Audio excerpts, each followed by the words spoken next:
kwa watu wa Waarabu wa Dubai. Dubai ni jangwa. Msikia Dubai msifikiri sehemu yoyote ya maana. Jangwa. Wametumia tu rasilimali zao kujenga nchi yao. Imekuwa Dubai wakati wa joto linakuwa nyuzi joto 41. Mpaka vituo vya magari vya basi vya kusubiria basi lazima kuwe na AC. Ukitembea nje utaungua moto. Ni sehemu ngumu kuishi. Lakini wameibadilisha nchi yao. Mwaka 61 walikuwa 70,000. Nyewe wakazi wa Morogoro hapa mjini mko 300,000. Nyewe ni wengi kuliko Dubai walivyokuwa mwaka 61. Leo wako 300,000. Sisi tuna bandari imejengwa ipo. Eti hatuwezi kuiendesha. Tumeikabidhi kwa Waarabu wa Dubai. Mtoto wako unayemzaa mzee atafanya kazi wapi?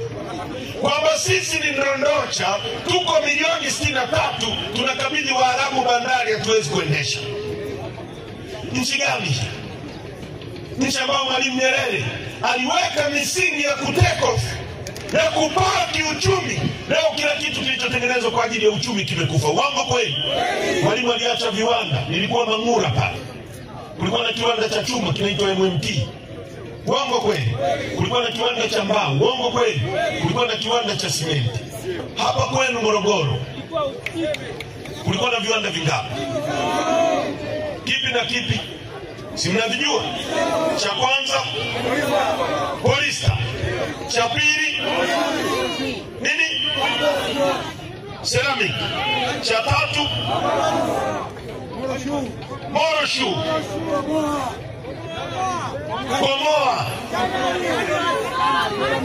Tanarizi ya ngozi. Magunia. Hivyo vyote ni viwanda vilivyojengwa na Mwalimu, kwa sababu huwezi kuendelea nchi haiwezi kuendelea bila basic industry.